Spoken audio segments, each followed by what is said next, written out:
Eh, Tadi sebelum sini itu saya sempat ngabisin waktu sejam buat ngaca gitu ya. Sejam buat ngaca itu. Saya ngeliat wajah saya, ngeliat badan saya, nggak ada yang berubah dari dulu ya. Kecuali satu. Begonya masih. Dari dulu saya kenal bego.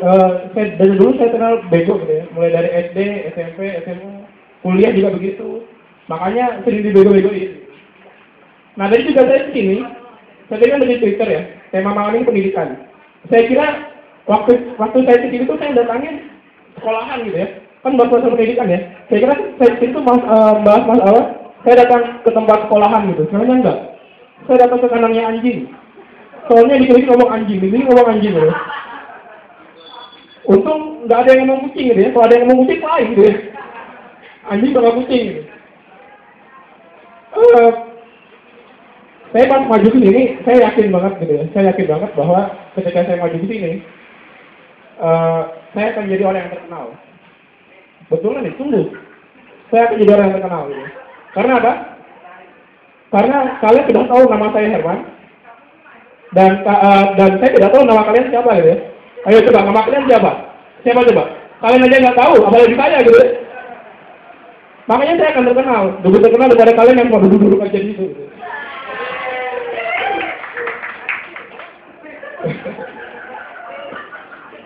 Saya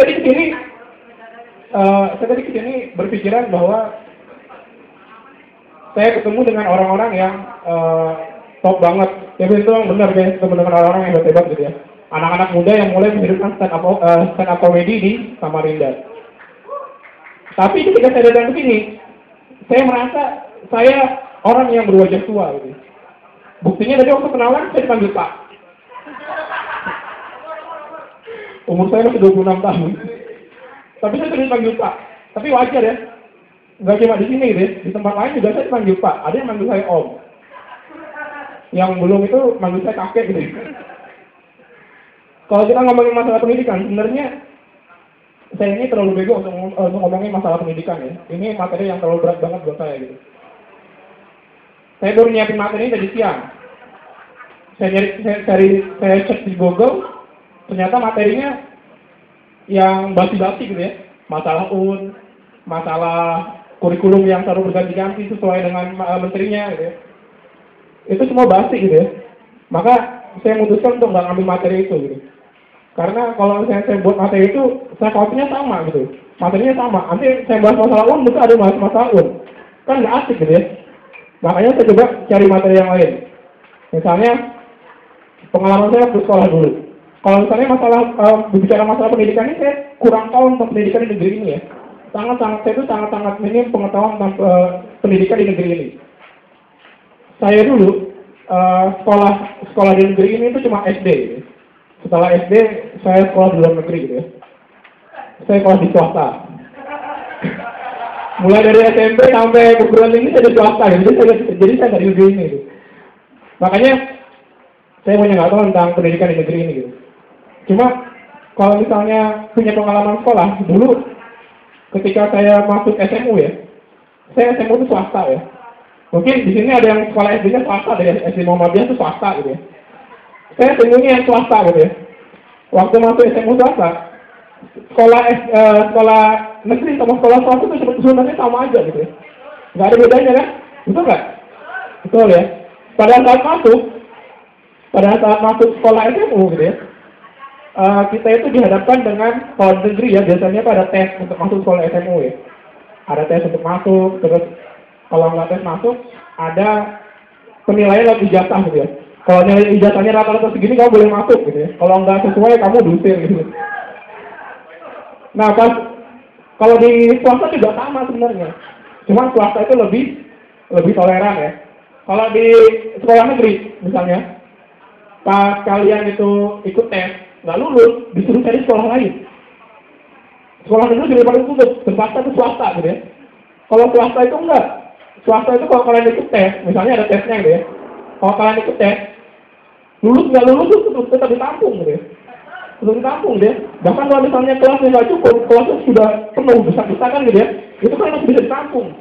Yang ada berkelas ya belajarnya di emperan, gitu ya. Belajarnya di teras sekolah gitu ya. belajarnya di lapangan, di tenda. Gitu. Makanya wajar aja kalau misalnya ada berita tentang anak-anak SMU belajar di tenda misalnya. Ada berita gitu ya, di koran atau di TV, anak-anak SMU belajar di tenda gitu ya. Pemerintah itu nggak peduli gitu ya. Karena apa? Karena dianggap berita sensasi buat nambahin kelas gitu ya. Karena apa? Pemerintah pikirnya apa? Pemerintah pikirnya, ini jangan-jangan nih, cuma sekolah-sekolah yang kekurangan kelas gitu ya. Jadi dibuat kayak sekolahnya rubuh, atau mungkin sengaja dirubuhkan sekolahnya gitu. Nah terus, kalau dulu waktu masih SMA itu kan ada namanya pemilahan ya, pemilihan siswa gitu ya. Yang nilainya bagus itu masuk kelas pintar gitu. Yang nilainya jeblok masuk kelas bego gitu ya. Nah kalau itu di negeri ya. Kalau di swasta itu nggak ada kayak gitu ya, nggak ada pemilihan gitu. Pemilihannya itu nggak dilihat dari hasil tes, nggak dilihat dari nilai ijazah. Kalau kita di waktu dia yang dulu, pemilihan supaya tahu mana yang bego, mana yang pintar itu diayak gitu ya. Yang jatuh tuh bego gitu ya. Yang nyangkut tuh pintar gitu ya. Jadi mudah banget desainnya gitu. Yang jatuh kamu sini gitu ya. Yang kamu pintar di sini gitu. Nah terus waktu di sekolah, waktu di kelas misalnya, kenapa sih harus ada peringkat 1, peringkat 2, peringkat 3 dan seterusnya gitu. Itu nggak ada pengaruhnya bagi kita yang bego gitu ya. Yang pintar itu pengaruh banget. Sampai kasihan saya gitu. Yang pintar itu berjuang macam-macam dapat peringkat 1, peringkat 2, peringkat 3. Yang bego nyantai gitu ya. Nggak ngapa-ngapain, ngapain juga ngejar peringkat. Tetap juga kalau kita belajar cuma peringkat 24 dari 24 siswa gitu ya. Makanya sebenarnya peringkat itu nggak penting gitu ya. Kalau kalian mau peringkat ya gak usah sekolah. Beli aja peringkat gitu ya. Orang ijazah aja dijual, sekarang mau peringkat apa lagi gitu ya. Makanya kalau misalnya kalau kalian sekolah atau yang udah lulus ya, mau kuliah, kalau kalian kuliah cuma sebatas ngejar nilai, cari kerjaan, sebaiknya nggak usah kuliah, beli ijazah aja gitu ya. Kayak ini, apa namanya, politikus kita tuh, kerjanya mau beli ijazah terus bisa jadi politikus gitu, kan enak ya. Negara ini sebenarnya simpel ya, kalau mau gitu ya. Simpel banget. Terus kalau misalnya lagi UN itu, kalau misalnya kita dulu ya, kita yang bego-bego itu ngadepin UN itu santai banget. Santai, kita nggak punya beban berat. Kita itu kalau misalnya, besok UN, pasti. Dia aja besok UN, memang kenapa? Yang stres itu yang mana? Yang stres itu yang benar-benar pintar. Makanya kalau misalnya kalian dengar ada juara kelas, terlalu sering juara kelas tapi nggak lulus, itu bukti bahwa dia itu stres. Ya kan? Dia waktu UN kerjaannya tuh belajar terus. Yang bego ngapain? Yang bego mainan gitu. Yang anunya belajar, yang bego ngejar-ngejar layangan gitu. Yang anunya ikut les, yang begonya main game gitu kan. Nah jadi kalau misalnya dulu itu kita santai banget. Yang bego-bego ini santai banget. Ada UN, bahkan waktu kita nggak lulus itu santai banget. Pas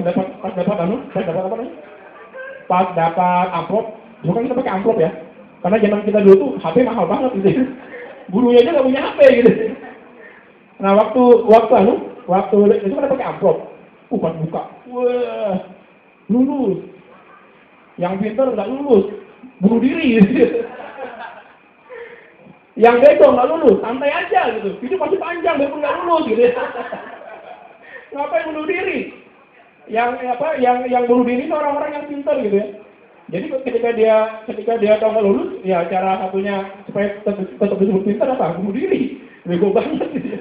Ini yang bego yang mana gitu ya. Kalau saya dulu, jujur ya, saya dulu merasa bangga. Sebenarnya kalau misalnya mulai dari sekolah sampai kuliah itu disebut sebagai bego gitu. Bego.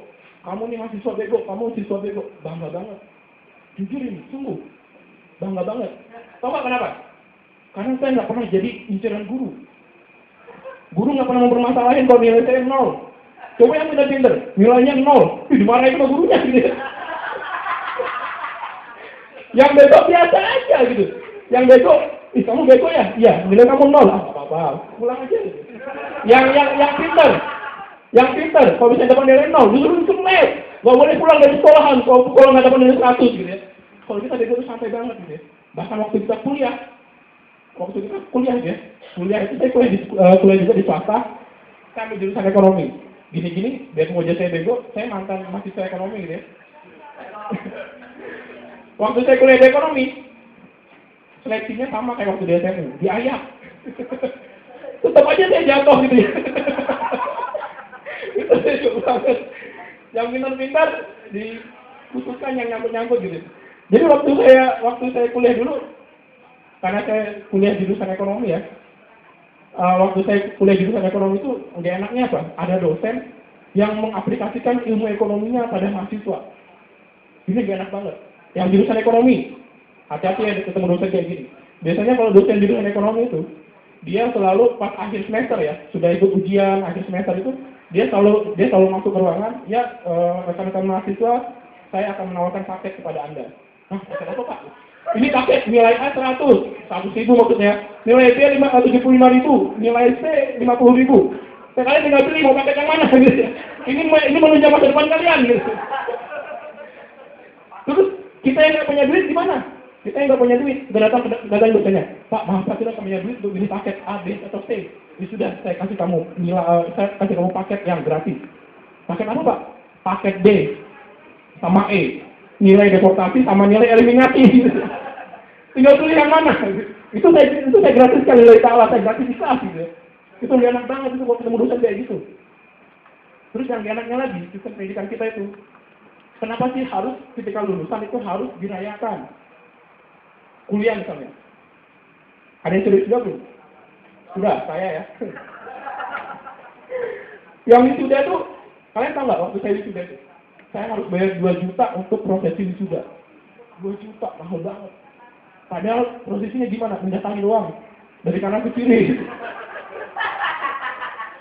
Makanya pas saya dipanggil, Herman dengan NIM 2007, Herman dengan NIM 2007.10.000 gitu ya, harap maju ya, saya maju gitu ya. Pas maju itu biasa kan kalau kita wisuda itu kan ada penyerahan map gitu ya, map isinya nilai gitu ya, diserahin baru kita geser.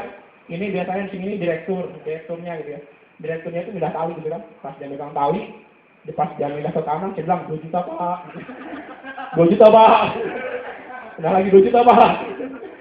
Padahal gitu aja, udah 2 juta. Ya ampun, 2 juta itu emang dapat toga, dapat bajunya yang kotor gitu ya. Tapi pulang-pulang gak diapa-apain. Pulang-pulang tuh buka baju, buang gitu ya. Seandainya tuh baju itu memenuhi syarat, saya jadikan kostum Akatsuki gitu.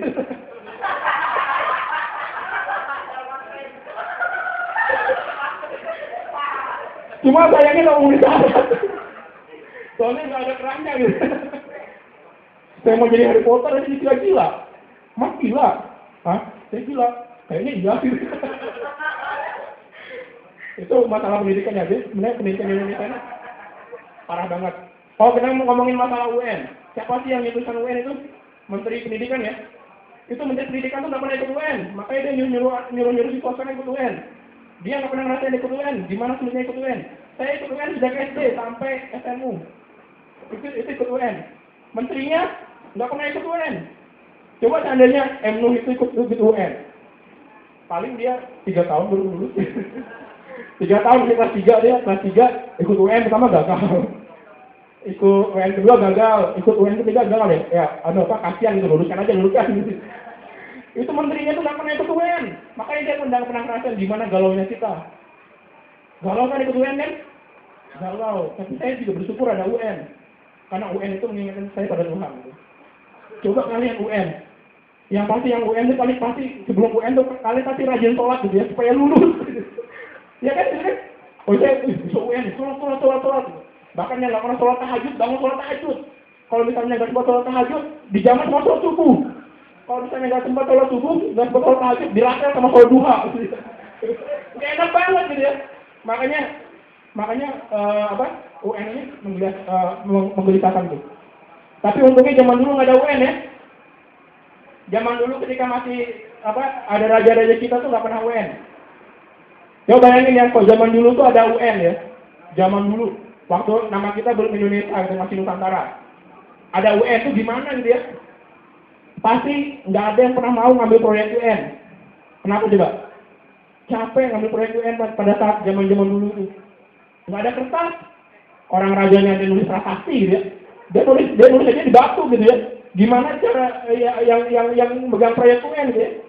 Yang kasihan itu yang nulis soal UN. Harus mahat dulu di batu. Berapa banyak gitu ya soal UN ya.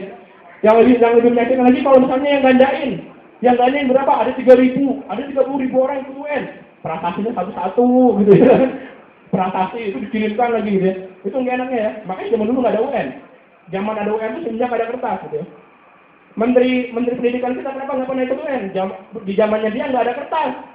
Sekolah SR itu paling pakai daun gitu ya. Daunnya waktu dibawa pulang hujan untuk nutupin kepala, hilang kecatatannya gitu ya. Makanya dulu nggak ada UN. Ya, makasih. Waktunya habis ya? Ya, makasih. Saya Herman. Assalamualaikum.